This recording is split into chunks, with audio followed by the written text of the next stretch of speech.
What's up, everybody? It's Haelian, and I'm back again. I got another tier list for you. We're going to do duo boons today. Now, this is going to be a bit more fun and goofy than the aspect tier list, I think, because a lot of these rankings, they don't really matter. They're not going to really change your decisions, I think, or they shouldn't, really. You should just really try them all out, because that's going to be a lot of the fun that you can have in Hades, is trying out all the different things, see if you can get it to work, even if other people don't believe you, and just have fun with it, really. But nevertheless, here we are. I'm going to rate them, and I kind of had to determine exactly how are we going to rate them. Like, what makes an S-class duo boon, what makes a D-class duo boon. And I think I'm going to do it on 3 key factors.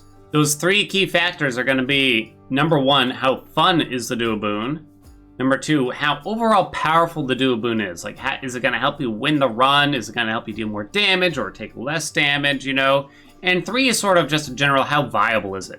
Which is kind of like, how easy is it to get? And once you do have it, how easy is it to utilize, I guess? Or how many scenarios are there where it actually does something for you, know what I mean? Alright, don't forget to like, comment, and subscribe if you haven't already. I appreciate you all so much for even just watching this video. And also, check out the stream if you haven't already. You're missing out on some pretty cool stuff. God damn it, Chris! Can't lose. Ah! But hold on. I didn't get a PV tag. You know what that means. Fucking Chris! Ah! That's right. Bitch. Wow, now that's quality content. Alright, let's get started. Alright, please forgive me, I had to actually find a different tier list because it didn't include everything there and I had to adjust some of the sizing here, but here we go. We got the Wikipedia pulled up so you can read along with me what each of these duo boons do. I'm just going in the order of the Wikipedia, which seems to be like they do all the Aphrodite boons and then all the Ares boons, then all the Artemis boons, something along those lines. It appears to be how this basically works in terms of ordering, but of course I'm going to have the timestamps below if you want to skip ahead to any particular ones that you want to hear about. Alright, so first on the list we have Curse of Longing. And this is a doozy of a start, I'd say. Your doom effects continuously strike weak foes. Successive hit damage 50%. This is a dual boon between Aphrodite and Ares. So you need a doom boon. So you need to get doom from Ares on either your attack or your special, first off. And then you need to be able to weaken enemies, so you probably need Aphrodite in your dash or the inverse, whatever you have the doom on. And then the enemy needs to stay weakened to even get the continued doom effect. Now, the big problem with this duo boon is that it's just kind of... to get value out of this, you have to like wait a long time, kind of, without reapplying your own doom, because when you reapply the doom, it just resets the whole thing, and it makes the duo boon kind of useless when you think about it. If you're constantly applying your doom, continuously attacking, let's say, then you're never really going to get value out of Curse of Longing. Curse of Longing, like the biggest value I can think of from getting it is if, say, you have the Vengeance boon from Ares, and then you keep weakening foes with your attacks, and occasionally they get the doom from the Vengeance boon there, basically, and it's just really fancy. Plus, you have to keep the foes weakened, which might not always be that easy, you know? I don't know. It's not good, is what I'd say. It's not something you should shoot for. If you get it, it's kind of interesting. It's a good design, but I think the power level is too low. So I think it kind of counts as fun, but it's not very viable or helpful, I'd say, either. It's not too hard to get, I guess, but it's hard to utilize, and it doesn't really have any sort of power to it, I'd say. So I'm gonna go ahead and, oops, hold on, I just realized I still had E and F rows in there. Okay, there we go, fixed. So anyway, I think this has to be, it's gotta be a D, but it's probably the higher D. It might be a top-end D. I might adjust these a little bit more. I think it's kind of has a fun factor, because it's like, oh, look at that, the doom keeps hitting them and stuff like that, but I don't think you're really gonna feel a difference most of the time. I can't really think of a viable situation where, like, I really want this duo boon because it's gonna make me so much better. I think it's pretty bad overall, sadly. Good design, but I think that, honestly, that successive hit damage should be at least 75% almost, I feel, you know? Because you gotta keep the enemies weak anyway, so it's not that easy to utilize, I think. All right, next up we have Heart Rend. This is from Artemis and Aphrodite. Your critical hits do more damage to weak enemies. Bonus critical damage plus 150%. So critical hits already deal 3 times damage, and this is a very big modifier on it. Just look at it this way. Artemis has what we call a tier 2 boon called Clean Kill that adds 30% to your critical damage, and that doesn't add, that's an epic actually. That feels like nothing. Like you don't usually feel the effects of Clean Kill. And this is just like so much more. 150% is a lot. And this is the kind of thing you can shoot for when you're using a critical hit type build with Artemis here. There's a lot of good ways you can use this. Is it fun? I mean, it's fun in the sense that it's fun to deal a lot of damage, I guess, and see big numbers on the screen, especially when you crit an enemy. It's not always that easy to utilize, though, because if you're using, let's say, Artemis's attack, you might not want to be bothering to try to apply weak at the same time via another move that you have, or it just might not be that easy to even do, even if you want to. So it's kind of hard to use, but it's still quite powerful, I'd say. It's quite powerful. I think the best places I've seen it is to actually use your main attack is from Aphrodite, let's say. Then you get, you know, like an Artemis special boon that maybe you don't really use that much for your build.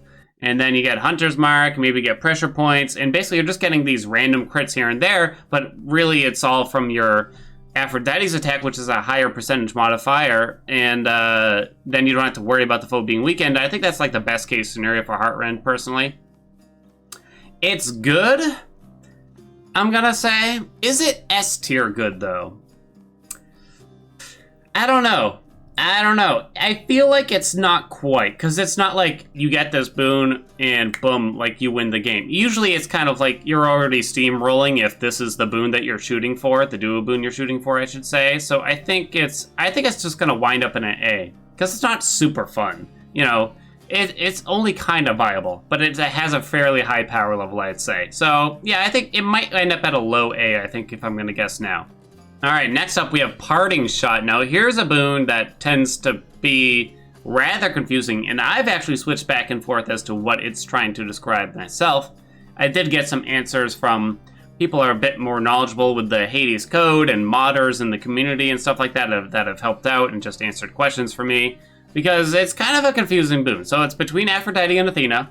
Your cast gains any bonuses you have for striking foes from behind. Bonus now this is the confusing line. It's the bottom one here. Bonus backstab damage plus 25%. So at first I said, oh, that's bonus backstab damage for all your attacks, not just your cast. I used to say that. I've been mostly corrected, I think. I don't know if anyone's really given me the concrete, like, no alien, it does this, it only does this, blah, blah, blah. But supposedly, that bonus backstab damage is only for your cast. Alright, so let's talk about this a little bit. So, backstabbing with a cast is actually rather difficult to do, never mind that some casts can't even do it, you know what I mean? Some casts, namely, you know, like Trippy, Flare, Slicing Shot, you know, they can't backstab because they're AoE effects, essentially. And then, so we think about some other casts that can backstab. So the problem is, enemies turn towards you at practically all times, unless you've just entered a room and you haven't aggroed them, essentially, gotten near them. So they're always going to turn towards Zagreus. So it's kind of hard to backstab an enemy. It's actually a little easier with bosses, I guess you could say, because bosses have sort of a fixed move pattern. You can dash behind them kind of quickly and do things, because usually there's a bit more time in between their attacks compared to regular enemies. Or at least it might be slightly less hectic in that sense, I think. So it's kind of usable, but it's the problem is, like, it's kind of hard, it's not very viable. I guess that's the problem. Thinking about the key factors. Think about the key factors here, right? It's not very viable. It doesn't feel like it increases the power level of the cast as much as it should. You know, even when you do get the backstabs, like, it doesn't feel like as much of a power level increase, I think. Like, I don't really feel it as much. So it's not super viable. It's not super high powered, I'd say. It's kind of fun, but not by much, I'd say. Again, because it's so low on the other two key factors, it kind of makes it not all that fun, really. I think it's a good design, Maybe it needed a bit more bonus backstab damage or something. I'm not sure. Maybe I think it needed a little something else to it. You know, it needed to do something a little bit more than it currently does. I don't think it's quite D tier. Now, there is a bug in the game that makes Parting Shot kind of good, and it's a very specific interaction. And it has to do with Phalanx Shot, and that's Athena's cast. So if you have Phalanx Shot, and if you are using the aspect of Hera, you load all those in, those casts will backstab even if you're facing at an enemy. Just because Phalanx Shot is like big, basically. Like the hitbox for the Phalanx Shot is like large. So those will backstab even when facing an enemy, and you can very, very easily get that bonus damage from Parting Shot. But that's like the one singular time where it's like Parting Shot is excellent because you can very reliably get the backstabs with them. So having said that, I feel like it should be a D, but I don't want to put it in a D. I don't know. Maybe because I kind of find it like there is a bit of fun, because at least it makes you think about how to play the game, and you're like gonna try to play it a little differently. I think it's got to be a super low C at best, honestly, though. And yeah, I think that sounds pretty okay for Parting Shot there. All right, next up we have, oh boy, Cold Embrace. Excuse me. Your cast crystal fires its beam directly at you for +4 seconds, and it gives you bonus cast damage plus 30%. So this is for Crystal Beam, the Demeter cast boon, and you need another Aphrodite boon to get this. So all these boons so far are pretty easy to get in terms of like what allows it. You can see it on the right side of the description there. So all the ones so far have been pretty easy to get, and this one's fairly easy if you have Crystal Beam, basically. You know, you just need another Aphrodite boon, essentially. So, Cold Embrace, huh? So here's the big problem with Cold Embrace, and it's mostly that another Crystal Beam duo boon exists called Crystal Clarity, which locks onto foes very rapidly, especially compared to the base cast. And it's just playing Geometry Wars with Cold Embrace is just, it's too difficult in a game that is already very hectic, very fast-paced. The +4 seconds on it and the plus damage bonus isn't enough to warrant it. Now, have I had videos where I used Cold Embrace and it looked like crazy fun and overpowered? Probably, almost certainly, actually. But those are like one-offs, you know?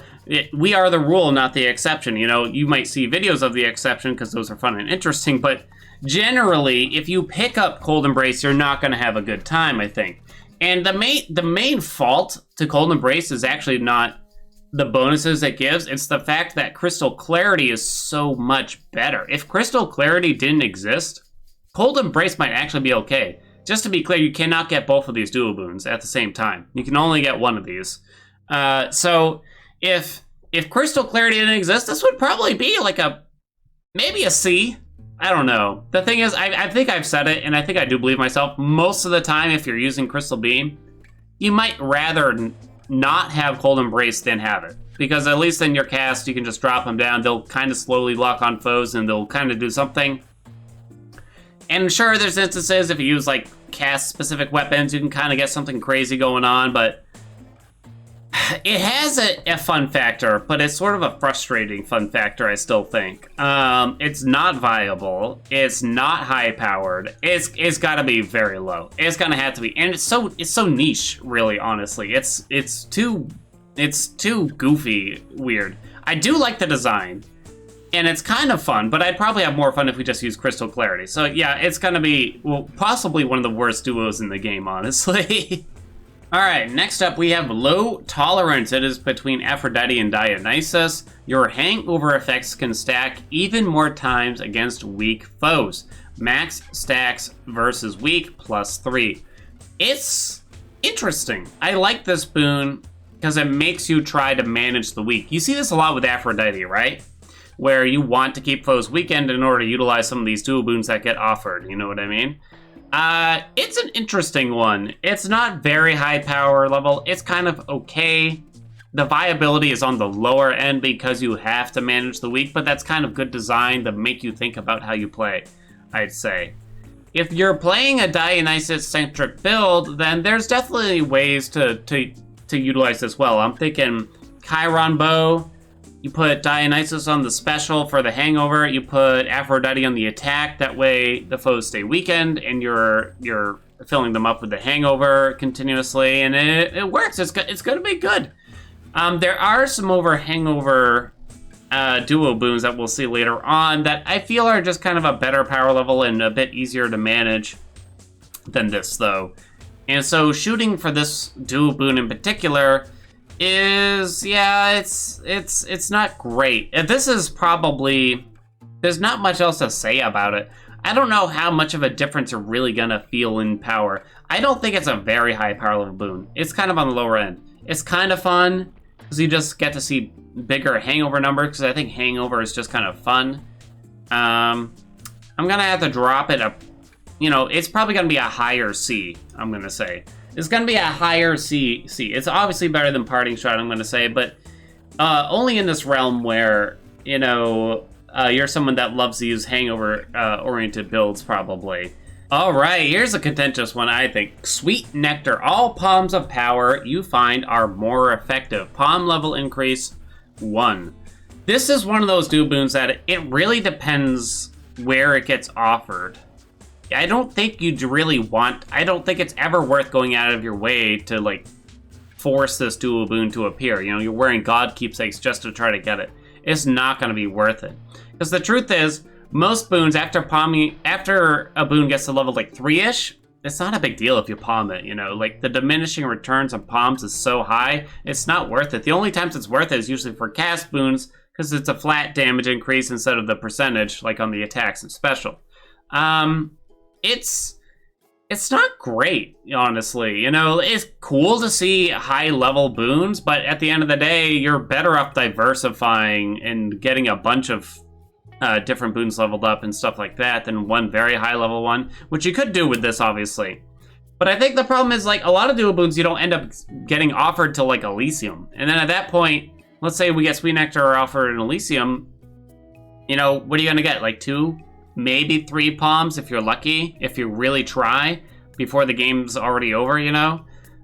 So I think it's not very high power level. I wouldn't even call it fun, because it's not very interesting. It's not an interesting duo boon, I say. But it is very viable, I guess, at the same time. It's a very viable duo boon, and it's easy to get. It can be quite good if you get it early, I guess, but that's really it. Man, everyone's gonna think I hate duo boons right now, probably. I'd probably rate it higher than all of these. It's weird because I said it's not fun, it's not very high power level, but it's very viable, and that's what puts it above these. It's kind of hard to say. Let's swap these two, I'm gonna say. I'm gonna say low tolerance is a bit more fun than that, at least, you know? Yeah, this seems about right. I think this is already kind of telling for Hades. Like, so many duo boons are just, they just need a little love, you know? They need a little something to kind of get them up, get their power level ups a little bit. There's some easy fixes, but especially for these 2 D-tier ones, honestly. But, alright, let's move on. Alright, next up we have Smoldering Air. Your God gauge charges up automatically, but it is capped at 25%. And you get an automatic charge of 1% every 0.2 seconds, which is kind of a lot.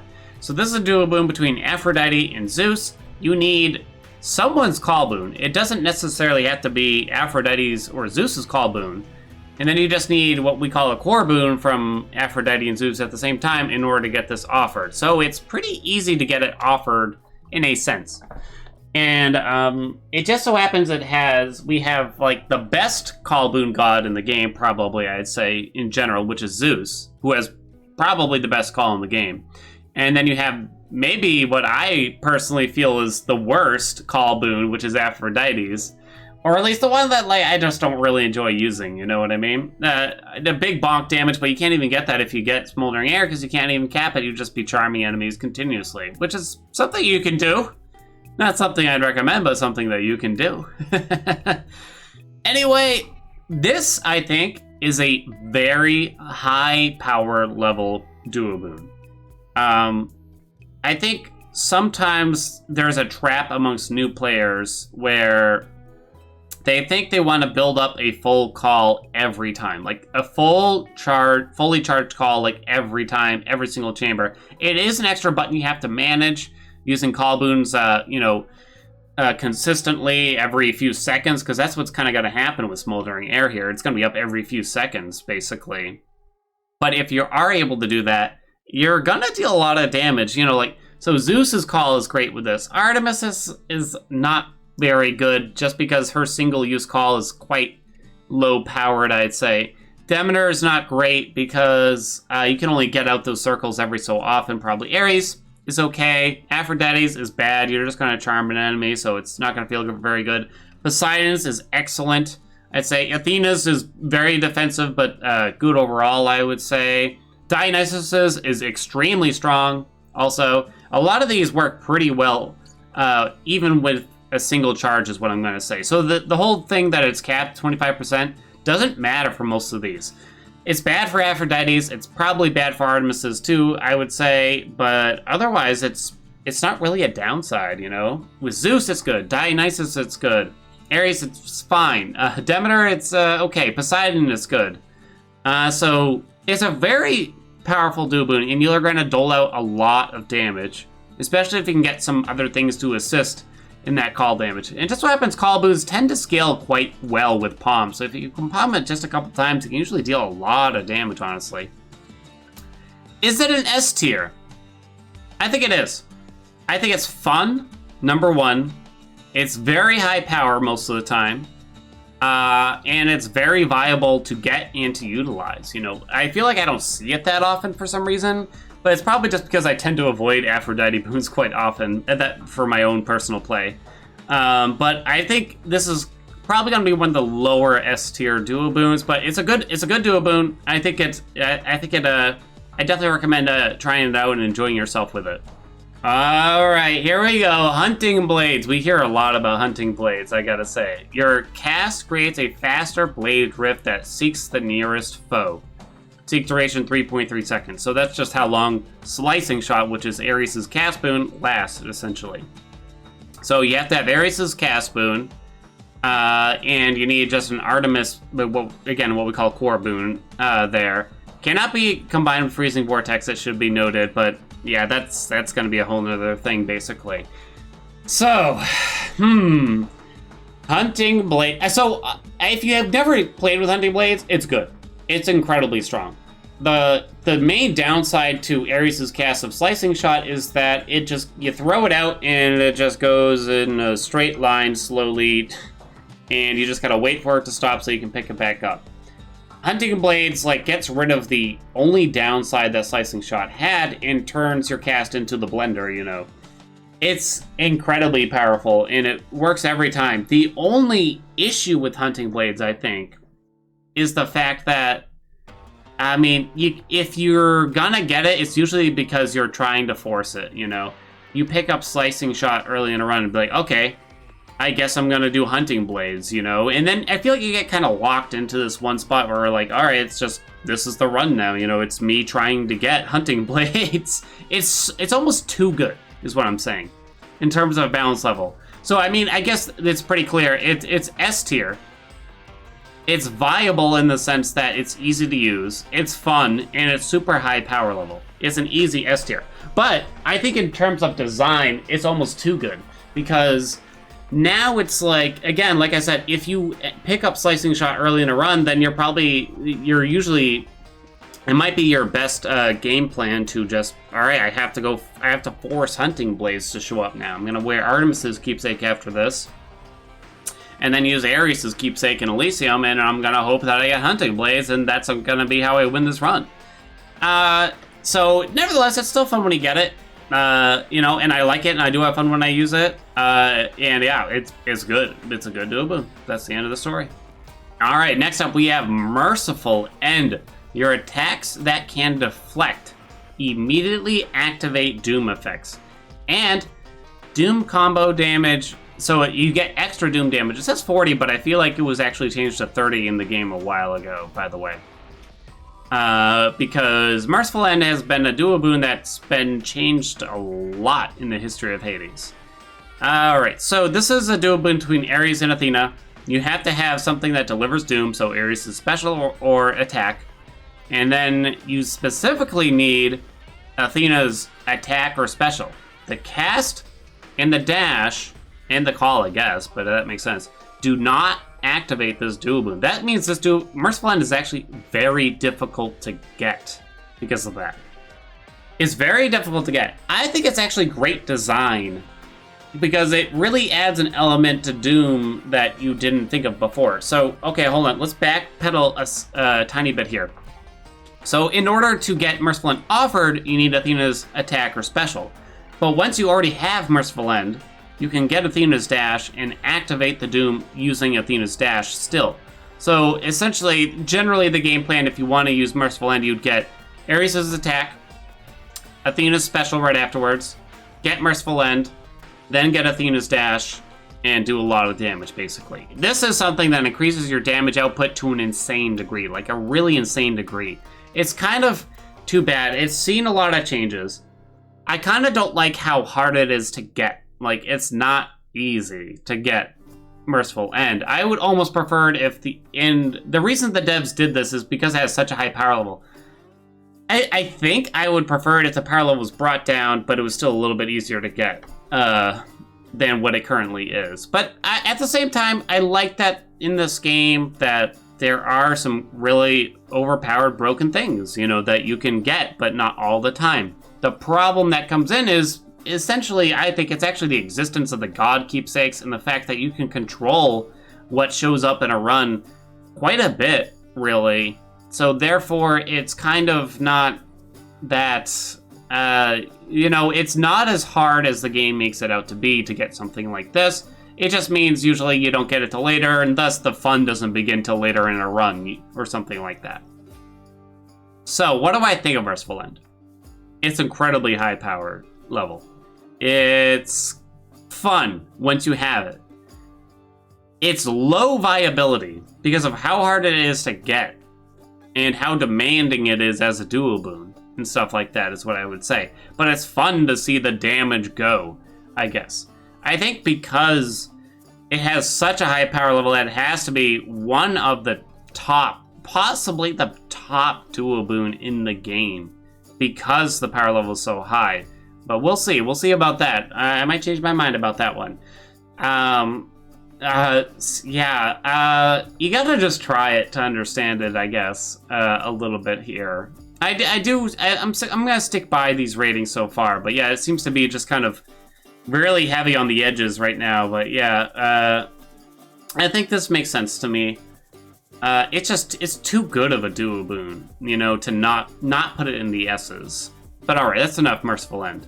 All right, we got one here now. Freezing Vortex. So you need Slicing Shot from Ares. Your cast inflicts chill, but is smaller and moves slower. Blade rift size minus 15%. The fact that the rift moves slower is probably a good thing.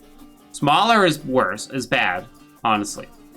So you have to read the text here. Cannot be combined with hunting blades. This is pretty much the only reason that this boon is gonna, I'm just gonna tell you right now, I'm gonna spill the beans right here and that now. It's a D. It's a hard D. It's an easy D, I think, here. It's a bad duo boon because you're not gonna get hunting blades. You can't, it's kind of the same thing with Cold Embrace that we saw earlier, but I feel like it's worse because it's not really fun, you know? Like, Hunting Blades makes it fun, and Cold Embrace at least is unique and fun. This doesn't feel fun. A lot of times I'd rather just have the vanilla Slicing Shot to keep up the size even of the rifts at least. I mean, the slower helps a little bit. The fact that it inflicts chill on enemies means next to nothing a lot of the time, I think. Like, adding chill to your Slicing Shot, like, what are you gonna do? You're gonna get Arctic Blast and try to get that going? That's just weird, you know? It doesn't really work. Yeah, the main downfall to Freezing Vortex is the fact that Hunting Blades exist. I don't think this duo boon needs to decrease the blade rift size. I think that needs to be removed. I can understand that it can't be combined with Hunting Blades a little bit. A little bit. Enough to where I can agree with it. But I think it needs something to prop it up a little bit more than what it is currently. Like, I don't know. I don't really know what it could be, but I don't think this is good enough, honestly. It's gonna be one of the worst duo boons in the game. Again, mostly because there's instances where I'd rather not have it than have it, and that's how you know it's a pretty bad duo boon. Alright, next we have Curse of Nausea, and here's one I feel like isn't talked a lot about personally. I could be wrong. But I think it's actually quite interesting and quite fun. Alright, so it's an Ares Dionysus duo boon. Your hangover effects deal damage faster. Hangover damage rate goes from every half second to every 0.35 seconds. So it's kind of hard to get because you need a move that delivers hangover. So that's Dionysus attack, special, or dash. And then you need a doom attack for whatever the reason. The slicing stuff doesn't work, or the blade stuff doesn't work to enable this duo boon. So you need Ares' attack, special, or vengeance boon for some reason to get it activated. So it's kind of hard to get a little bit because of that. Nevertheless, I think it's actually really good and fun, and it's a lot easier to manage than that other Dionysus duo boon we already looked at, Low Tolerance, because you don't have to think about it. You can just spam your hangover even faster and you get more out of it. You know what I mean? So I think this is way better than Low Tolerance. But I do think, you know, like, how often are you going to be able to utilize this? How often are you using hangover as your main source of damage? Yeah. And I don't know if you're going to feel the effects that much. You'll probably feel it a little bit. I don't think it's super high power level, but I still consider it kind of fun. It's rather viable. I think this is going to be a pretty solid B. It's probably going to be a high B in my eyes. It's easy to manage. It's fun. It's kind of interesting, but maybe it's just because I find hangover builds interesting in general. Alright, next up we have Curse of Drowning. This is an interesting one, and I honestly don't know where I'm going to go with this necessarily. Your cast is a pulse that deals damage to foes around you. Pulses per cast is 3. So, okay, let's talk about how you have to get it, first of all. So number 1, it cannot be combined with Mirage Shot or Blizzard Shot. I actually did not remember that about Mirage Shot. That makes sense. I definitely knew about Blizzard Shot. So you cannot get some other duo boons with Curse of Drowning. And you can't get it with Aspect of Hera because it doesn't really make sense. Because when you use a cast, Zag just emits a wave instead, you know, instead of actually, like, throwing a cast or anything like that. So it kind of makes sense that Hera doesn't work. But it does work with Beowulf, which is interesting, I guess. So you have to have Flood Shot from Poseidon. That's Poseidon's cast. And then you need something else from Ares, pretty much anything to get this offered. So it's interesting. So it has the same base damage as your Flood Shot, so it doesn't increase the damage you deal with your cast at all directly. You know what I mean? However, when you think about it, pulses per cast is 3. So every time you use your cast, you'll pulsate 3 times before the cast wears off and it falls to the ground. So every time you use a cast, you're actually attacking 3 times, but the pulses come out kind of slowly. It also knocks back enemies a touch, too, Curse of Drowning, which makes sense because it's Poseidon's cast, which in Poseidon stuff knocks enemies back, right? So you can't always hit them with all 3 pulses and stuff like that, but still, it's kind of a lot of damage. It's kind of a lot. I'd consider it fun because it makes you play the game differently, but also kind of in a weird way where you just use your cast and then you go stand next to an enemy as Zag pulsates around them. I think the main issue is it's a super dangerous duo boon, you know, especially for bosses, you know, but I guess you have to be in melee range for some other weapons, so maybe I'm kind of putting it down more than I need to, you know? It feels dangerous when I use it for some reason. Maybe because I'm too preoccupied thinking about when my next cast is up or something. I think it's fairly high power level. It's fun. It's not very viable to win a run with. I don't think it's really going to help you win a run most of the time. It kind of depends on the weapon and the aspect and stuff. Like if you're using Chiron Bow and you get this offered, are you really going to utilize it? Should you utilize it? Probably not, you know. So you really only want it when you're probably using a cast aspect. And then when if you're okay with being in melee range, you know. But usually if you're going with a cast aspect, it's kind of with the idea that you want to stay at a further range, you know what I mean? So it's interesting. It's an odd duo boon. I like it. I think it's well designed though, because it's pretty well balanced. I think it's gonna be a low B. I think it's a low B. You're not gonna see that often. It's kind of like you use it once or twice, like, all right, I get it. I'm done with it. But I think it's kind of interesting, though, still. And you can get some pretty big numbers with it, too, at least. All right, here we go. Here's one that's really sort of on a really wide spectrum here. Vengeful Mood. Your revenge effects sometimes occur without taking damage. The wording here is weird. Because it acts like there's only a chance that it happens, but it just happens. It should say your revenge effects occur every 3 seconds without taking damage, really. I don't know. It's strangely weird. So every 3 seconds, all your vengeance boons will go off. This is a boon that's kind of hard to get, because you need an Ares and a Zeus you need an Ares core boon, a Zeus core boon, as you can see on the right. And then you need some kind of vengeance boon. Pretty much any of them, I believe, work, if I remember correctly. You need just one vengeance boon, and then you can get this actually offered. Now, if you only have one vengeance boon, should you actually even want this? You have to be close to enemies, number one. It emits it sort of around Zagreus, so it's sort of a melee thing when you think about it. If you got 2 duo boons that are of decent quality, it probably makes it worth it most of the time. If you got one and you don't feel like going into it, it's probably not worth it in terms of power level. But however, it's a super fun duo boon, I think.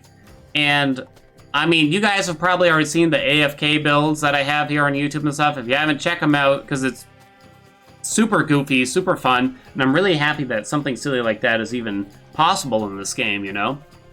So, yeah, I mean, I think the power level is kind of low. And medium, maybe medium. It's not very viable, but it's very fun. It's high on the fun end, is what I'm gonna say. It's probably not gonna be A tier, though. It's probably not an A tier boon, I'm gonna say. Not quite there. I'm gonna drop it in the middle Bs. You know, it's a kind of middle of the road kind of thing, I'd say. It's fun. I mean, so the best vengeance boons have to be like Zeus and Ares, probably. They just have the highest damage. Frozen Touch from Demeter is weak. You know, there might be, you can kind of get some weird stuff going on with like Arctic Blast and stuff, but it deals so little damage, it's not worth it most of the time. And then you got like, gosh, what are the other vengeance boons? I can't even, Holy Shield from Athena, Wave of Despair from Aphrodite. Those ones are on the lower power level just because they don't deal a lot of damage. But nevertheless, I mean, Ares and Zeus are required to get this boon anyway, so there's a decent chance they're going to be the ones that you get the vengeance boons from, so that kind of works, because they have the highest power level vengeance boons, and it's their duo boon, so it probably works more often than I'm thinking right now. But yeah, I'll stick with a B on it. Alright, Deadly Reversal. After you deflect, briefly gain plus 20% chance to deal critical damage. Critical duration is for only 2 seconds. I think that was nerfed or something at some point. I don't quite remember now. So this is a dual boon between Artemis and Athena. You have to have an Artemis core boon, basically, and then you need either Athena's attack or special. That's it. It's not an easy duo boon to get, because kind of like Merciful End, they realize this is very powerful, essentially. So it's not the same as Merciful End, where you just hit an enemy with a deflect boon. You actually have to deflect something to get the critical percent chance up from Deadly Reversal. So it's not that easy all the time. If you manage to get Athena's dash afterward, it kind of works out, I guess. But otherwise, it's not really going to be that great, honestly. It's going to be hard to really get a deflect going on consistently. Getting crits, though, in Hades is just really powerful.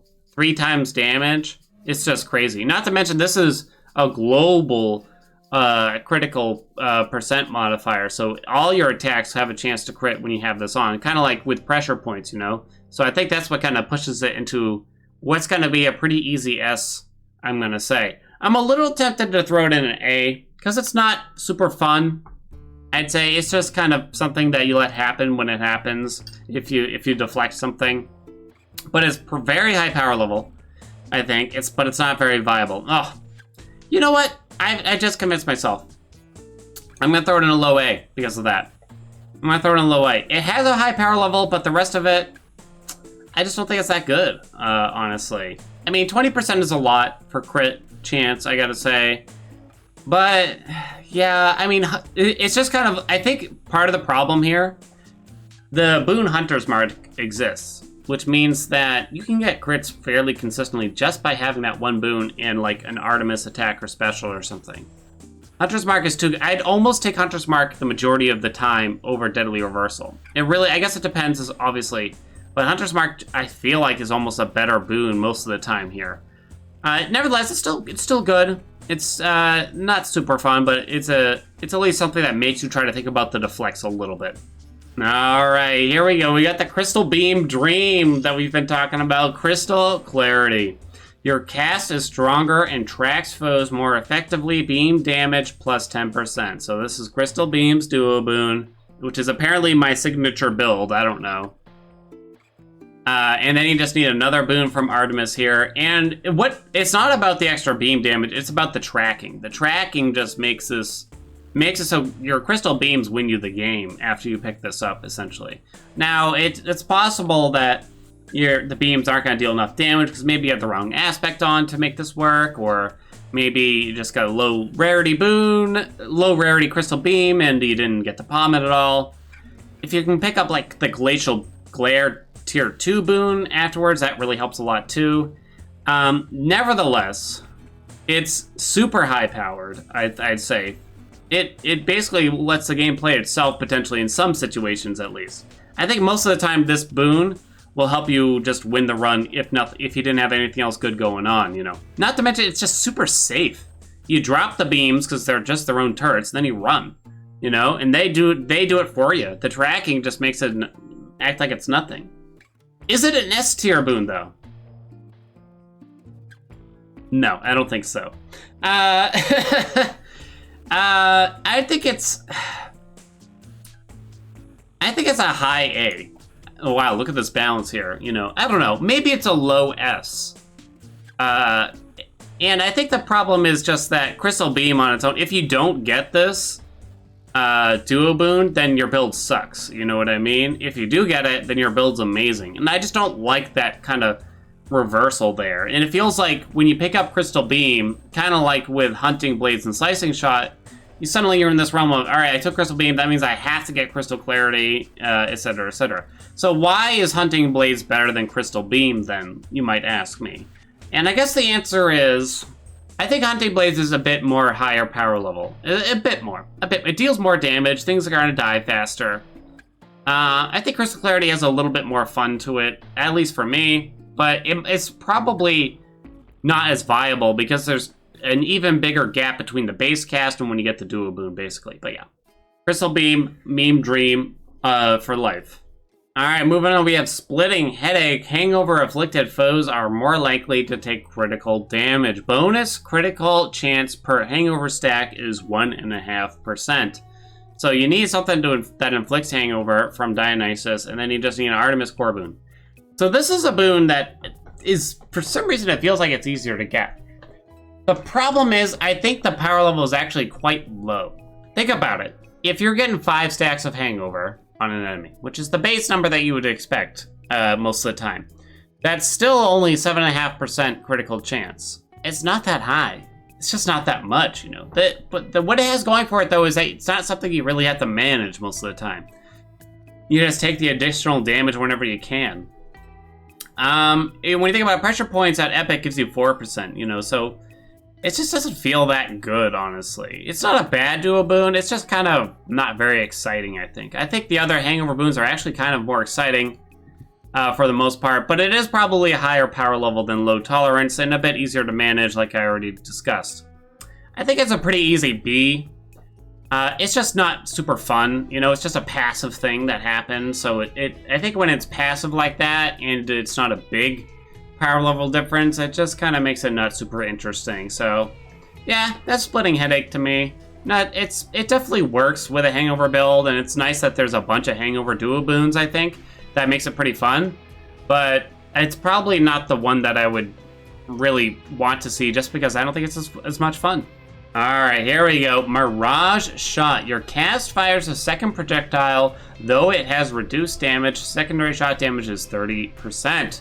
So you need an Artemis boon and a Poseidon boon, pretty much anything from them. And this works with all the casts. pretty much. There's like those very, like we saw with Cursed Drowning, that you can't get this offered basically.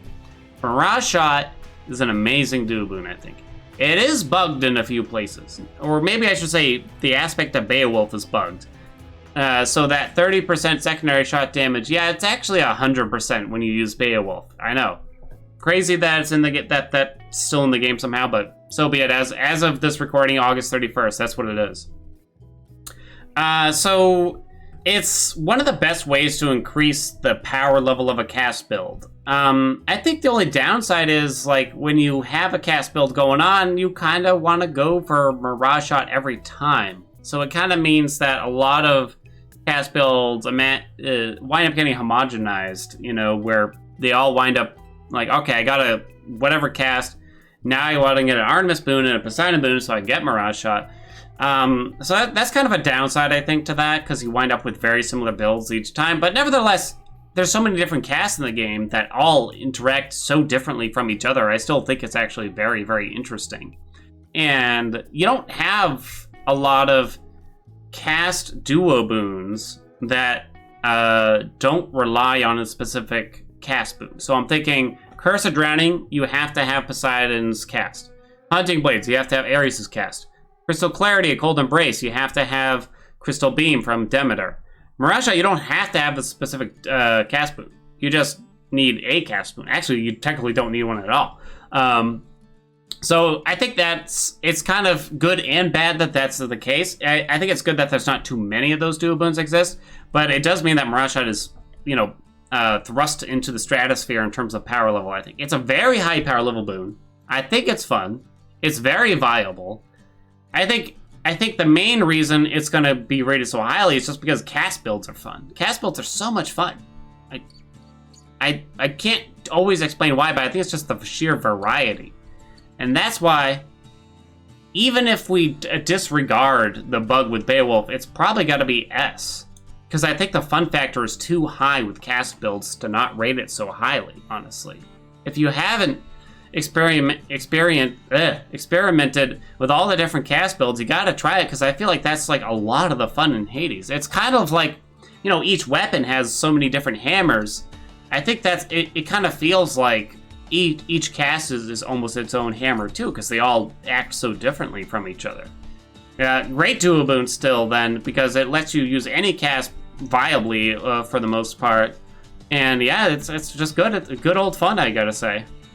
Alright. It's lightning rod time. I knew we'd get here. I knew we would. I knew this would happen. Alright.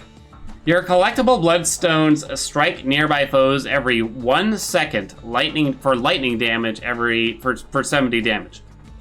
So I think that's kind of deceptive there. What it really means is there's an AoE effect around your bloodstone when it's on the ground, where a lightning bolt will come down every second that will deal 70 damage if an enemy's nearby it, or something along those lines, basically. I think Lightning Rod is a very well-designed boon. Nothing else in this game really has an interaction with your cast stones on the ground for the most part. It makes you use your cast very differently, or want to use your cast very differently because of that. I think the power level is kind of low. I think the viability is very high. Now, you do have to have Infernal Soul on from the mirror. This doesn't work with Stygian Soul because your cast don't even fall to the ground, obviously. You're gonna get this new boon offered all the time, it feels. All the time. Because it's almost literally any Artemis boon and any Zeus boon, it feels. So the main issue that Lightning Rod has is that it has anti-synergy with cast builds, you know, because if you're using a cast build, you want to pick up your bloodstones right away and cast them again, you know what I mean? You want to throw them out there again.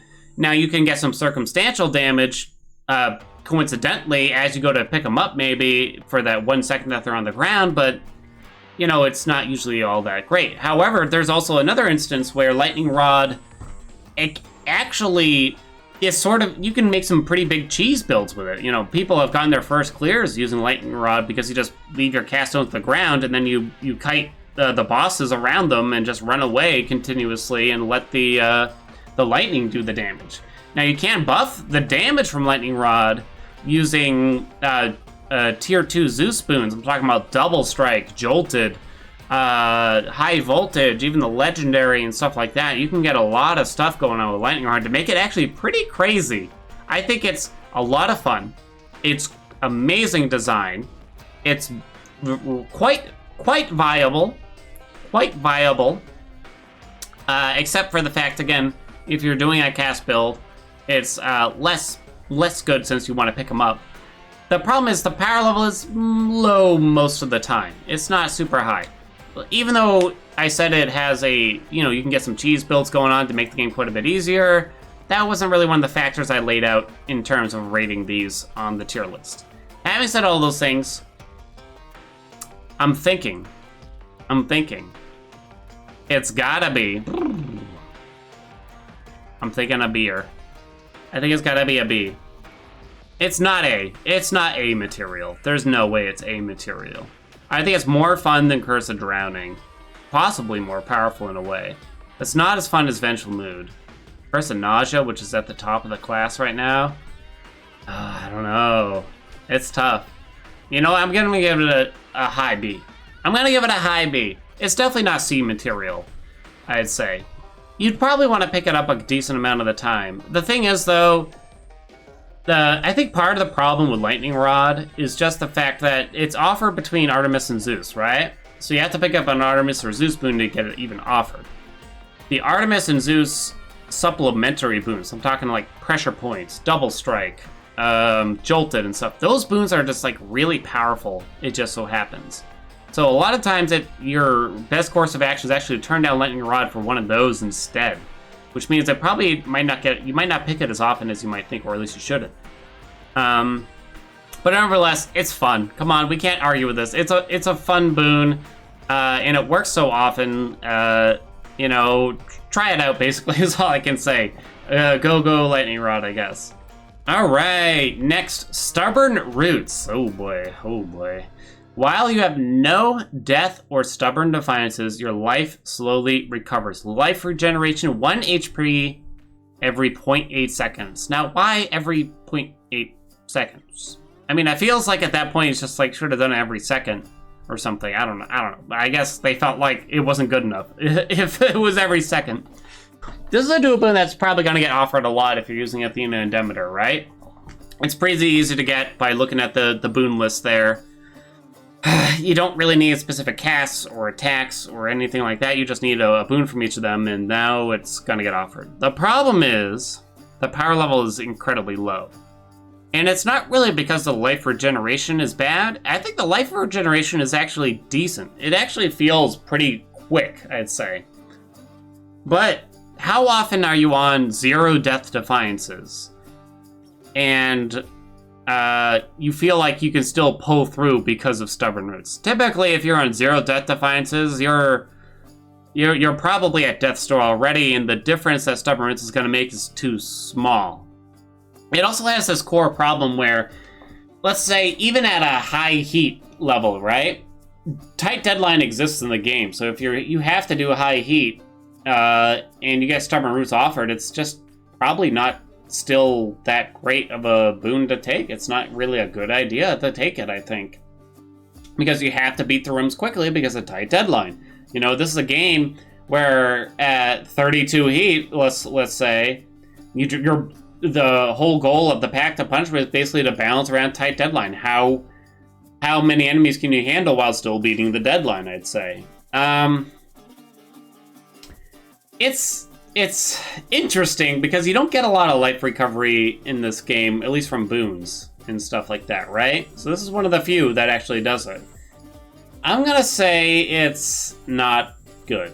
It's not gonna kick in a lot. I didn't really talk about the Stubborn Defiance thing, which kind of makes it better, but again, like, it's only active during combat, I should say, too, by the way. So if you beat all the enemies in a chamber and you lost your Stubborn Defiance, it's not gonna still be on. It's gonna be done. So you could kite them around and stuff, but then, like, what about tight deadline? And if you're not using tight deadline, then you're kind of just waiting around. I don't love those mechanics in games where you're incentivized to simply wait in a room for a cooldown to come back up or something, That's bad design in my mind. So if I'm in a room in Hades, I lost all my Death Defiances or Stubborn Defiance. I have one enemy left in the room. I don't want to have to let the enemy chase me around the room while I try to get back some health from Stubborn Roots and just waste a bunch of time. Like, that's not fun to me. I think it's a bad duo boon. It's low power level. I don't consider it fun. I guess it's kind of viable. Well, actually, not really, because again, can't have any Defiances. I think it's bad, honestly. It's bad. Now, the only thing that's going to make it better than some of these other ones is the fact that it doesn't make your build worse, you know? Cold Embrace kind of makes your build worse half the time. Freezing Vortex the same way. That's why it's going to wind up not even below those two, I guess, you know? But it's just, it's boring. It's not good. So, yeah, pretty low D there. It lucked out it's not at the bottom of the poll, honestly. Alright, next up we have Calculated Risk. Your foe's ranged attack projectiles are slower. Foe projectile speed reduction plus 50%. Why do I feel like in-game it's not 50%? Maybe it is, I don't remember. So this is between Dionysus and Athena. There's not much to say about it. It's a noticeable reduction, I'll say that. When you pick up this duo boon and a witch throws a ball at you, it's very noticeable how much slower it is.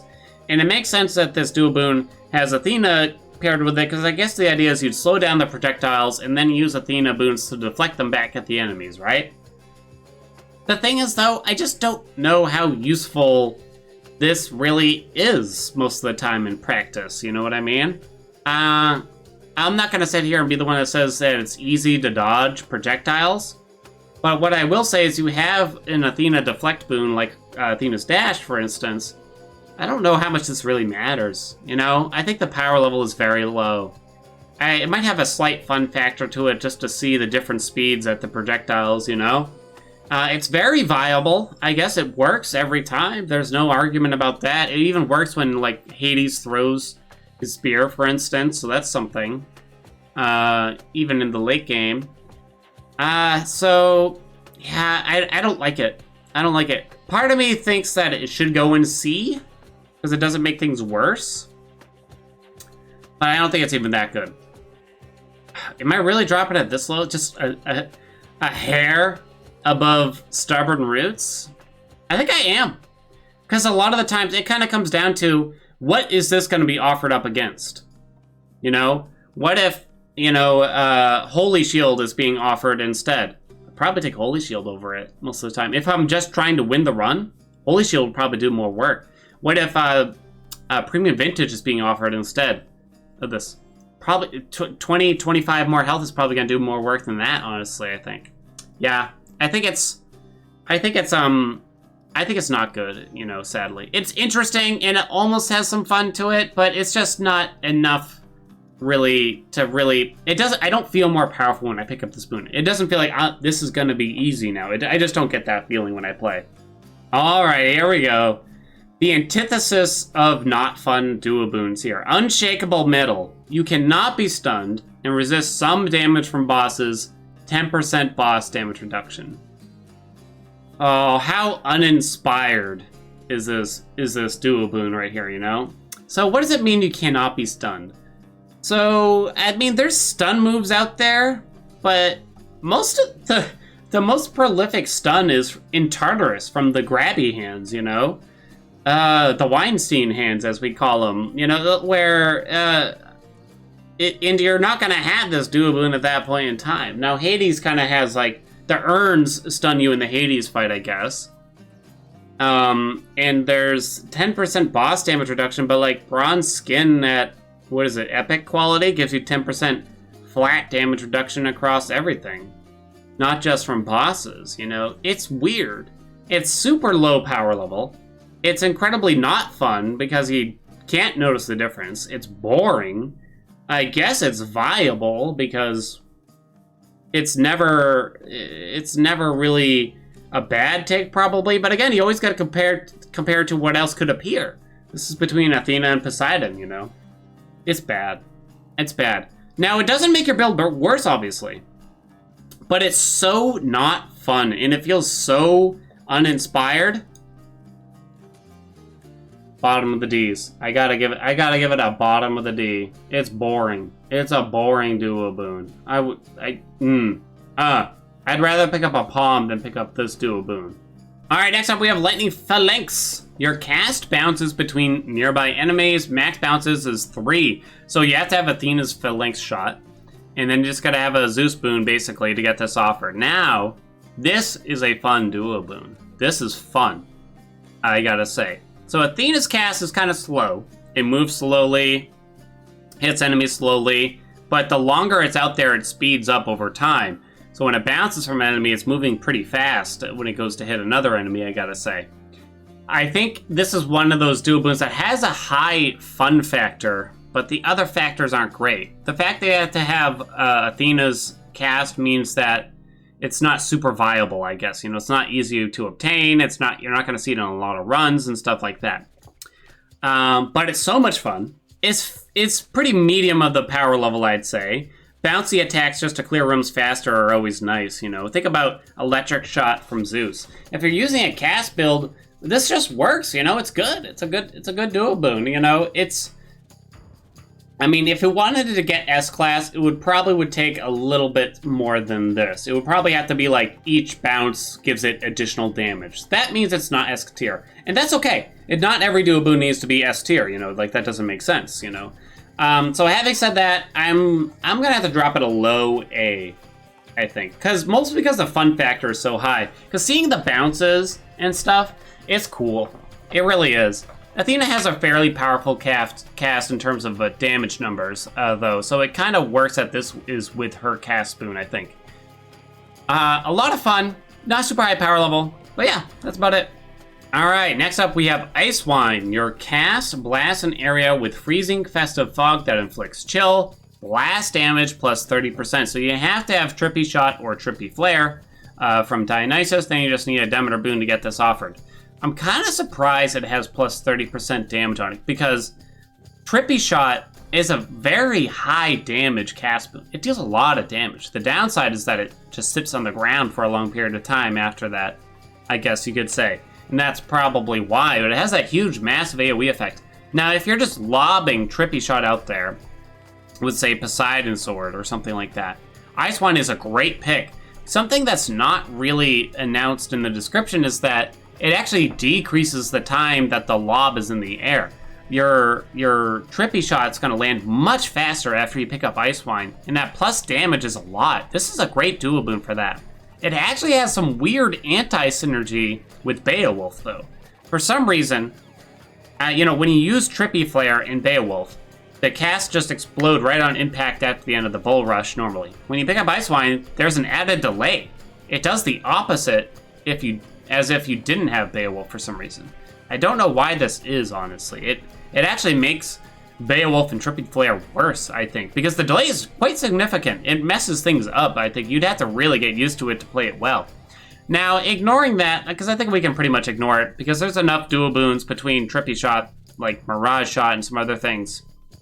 That means it's pretty high power level already, especially with Beowulf. So I'm going to look at it mostly from a Trippy Shot, and I think it's really good. I think it's really good. I think it's quite good. The thing is, though, it doesn't add a lot of fun because it doesn't change the cast that much, you know? It's high power level because you get big numbers, but it doesn't necessarily mean you just win the game, I'd say. I'm gonna have to put it... I'm gonna put it at a kind of a low A. I think a low A. This low of an A? Nah, not that low of an A. Slightly higher than that. Heart Rend is too powerful to really change it beyond that, I think, though. I think it's pretty good. It's fun. It's quite good. It's not, I mean, you have to have Trippy Shot, so it's not super viable and stuff like that. But it works easily, otherwise. I don't know, maybe it's higher than I think, huh? But I don't know, maybe the power level just isn't as much as I'm thinking, you know? Because, like, Mirage Shot does, like, the same thing, but actually a little bit better, I think. No, does it? No, not really. I don't know. It's good, though. It's a good duo boon, either way. Try it out if you haven't. I like the effect of it, too. The visual effect is really cool, I think. And the fact that it makes the Trippy Shot much more instant is very, very good for Trippy Shot as a whole. All right, next up we have Blizzard Shot. This is a strange one. Your cast moves slowly, piercing foes and firing shards around it. Shard damage is 40. So you have to have Poseidon's cast, and then you just need another Demeter boon to get this offered. It's a weird duo boon. I think it's kind of well designed just because they must have had to put a lot of effort in this duo boon. If you see the animation, it's actually really cool, I gotta say. It's interesting, at least. The shard damage is kind of hard to notice. Like, so there's sort of this problem. So you throw your cast when you have Blizzard Shot, and you still kind of see the flood flare effect from Poseidon. You still kind of see that main shot slowly going towards enemy, because it says your cast moves more slowly, and it pierces through enemies. And then like these just random little swirly shards appear around it as it goes. There's some cheesy stuff you can do with it.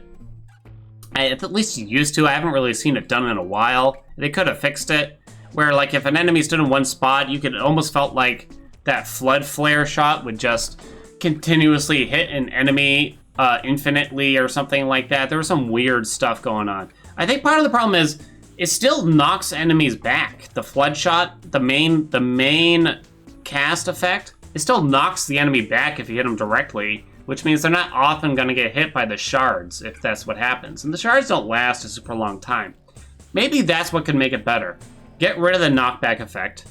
So keep everything, but get rid of the knockback effect for flood shot. Maybe make the shards last a little bit longer. And then I'd like to see how this works. I think this has a very high fun factor because it's so unique. But the power level is quite low, I think. I think it's quite low. The usability is quite low, I'd say. It does not lodge into enemies either, by the way. You can't lodge in enemies, so it's just going to fall to the ground after it pierces through whatever. Viability, I mean, it's kind of hard to get, right? Flood shot, you have to have. And it's sometimes hard to get a lot of damage out of it. It's kind of an easy C for me. It's kind of, the fun factor kind of puts it at a high C, I think. I don't think it's quite B material, because I probably wouldn't want to pick it up that often.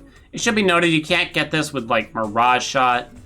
I mean, sorry, not Mirage Shot, Curse of Drowning. Actually, I'm not even certain if you can get Mirage Shot with this. I can't remember. It might be locked out. I can't quite say. I don't totally remember here.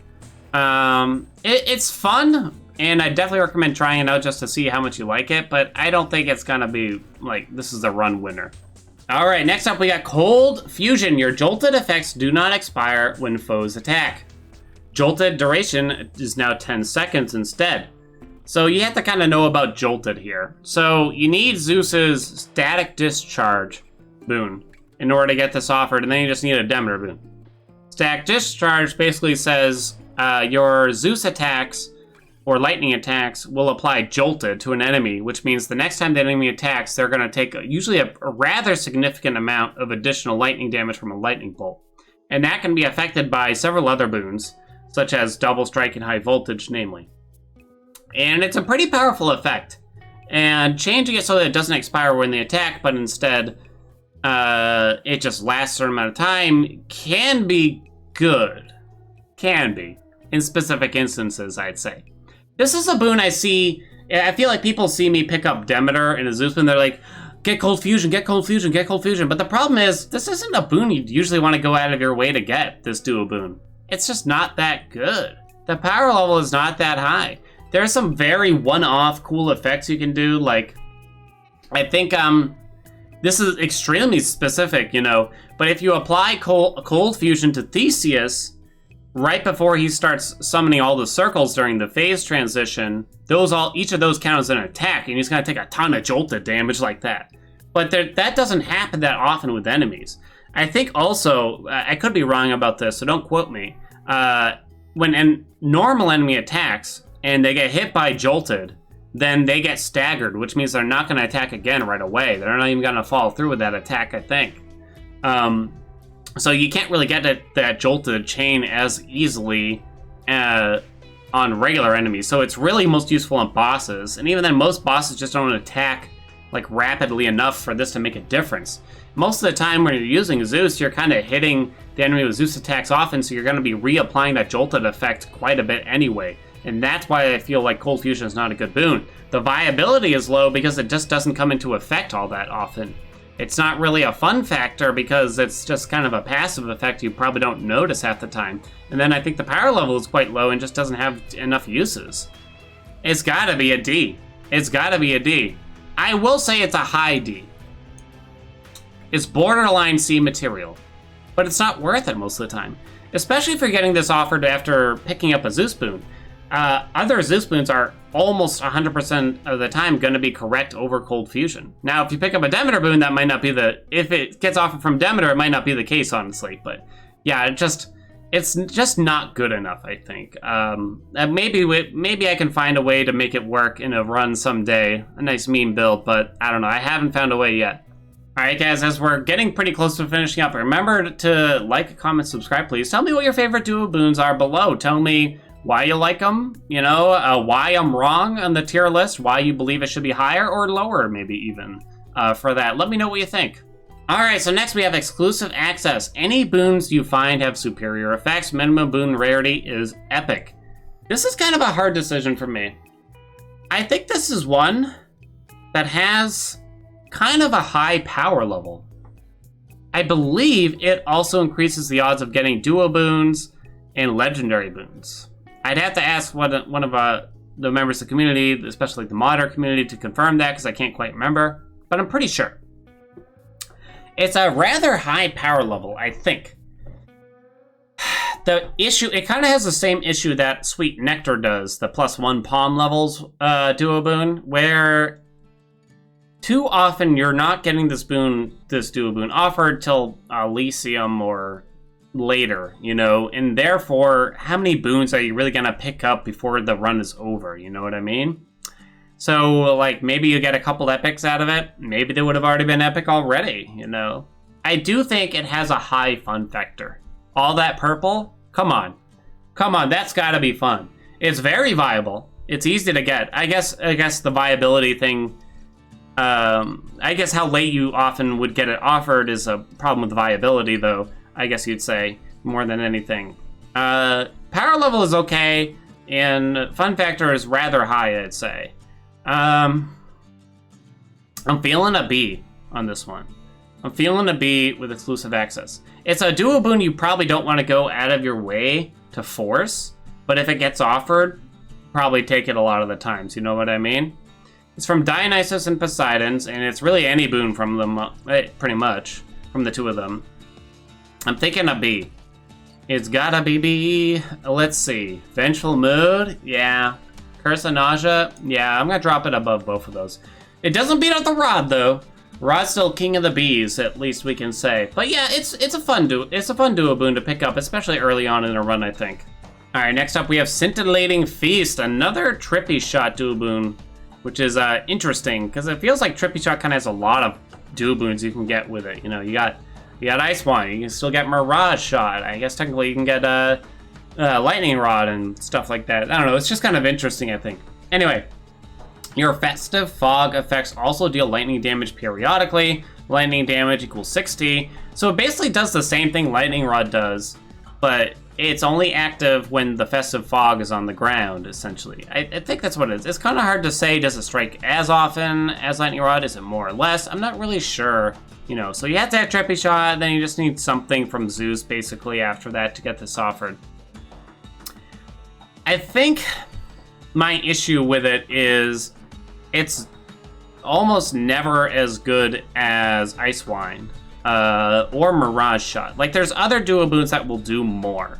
It's kind of fun to see the, you know, storm clouds of Bruin, basically, with the Festive Fog there. But the power level's not that high. And it's not super viable because you need the enemies to stay in the Festive Fog. It works, I guess. But I think the problem is there's just better duo boons to go for if you are using Trippy Shot. Therefore, I think it's not that great. I do see a lot of people giving it high praise, but I think it's more so just because people like Trippy Shot, and I don't think it's actually because this duo boon is that good. I think it's actually more so because Trippy Shot is so good than Scintillating Feast is so good, honestly. Yeah, I mean, it does scale with other Zeus boons, so that's worth noting, you know, so there is that, but, I mean, Festive Fog only lasts so long, and I think enemies often will just die from the Trippy Shot damage itself, and you won't get much out of Scintillating Feast, you know what I mean? I don't think it's a C. I really don't think so. I think it's more fun enough and has a high enough power level that it's not a C class boon. But it's gonna be a fairly low B, I'm gonna say. No. Curse of Drowning is a bit more fun than it. But it's probably not more fun than Splitting Headache, and it's probably around the same power level. Maybe it's slightly worse, but it may be a bit more fun at least, I'd say. Alright, we are on our final duo boon. We have Sea Storm here. Your knockaway effects also cause foes to be struck by lightning. Lightning damage equals 40. What does this note? This includes non-boon sources, like the shield's attack and the sword lunge and special. Okay, that's worth mentioning here, because it's actually interesting that they allowed this to happen. So notice how it doesn't say your Poseidon knockaway effects, it just says your knockaway effects. So some weapons just have a native knockaway effect, namely the shield. When you just hit the attack button on the shield, an enemy will be knocked away. When you do that, that will trigger Sea Storm's damage even if you don't have Poseidon on your attack, because that's how that works. So that's interesting and adds a small element to this duo boon.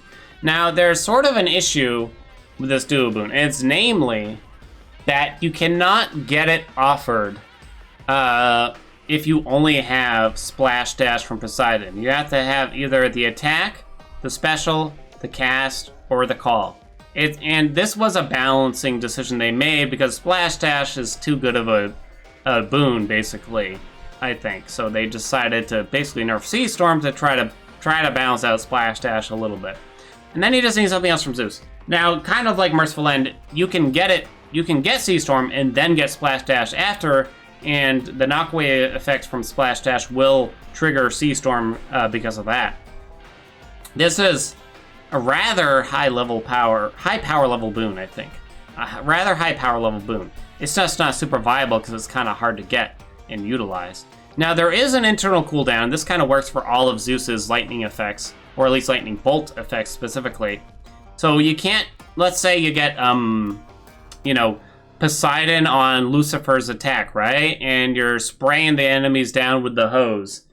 If you then get Sea Storm after that, it's not like every single tick of the hose is going to trigger Sea Storm. No, there's an internal cooldown so it doesn't hit that often, because otherwise it would just be absolutely insane. It would trigger too often and enemies would melt too quickly. It just doesn't make sense.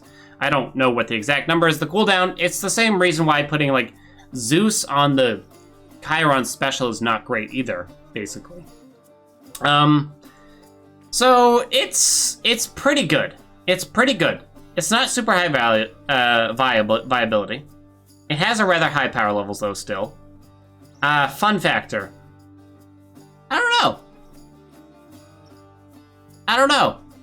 I think it's actually more fun than if you manage to utilize this with, like I said as an example, the shield's attack, because it's kind of like, oh wow, I'm doing something kind of interesting, you know what I mean?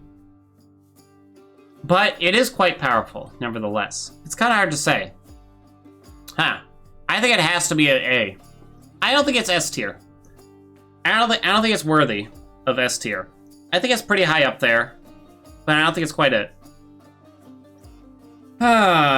Where in my A's is a Sea Storm gonna be?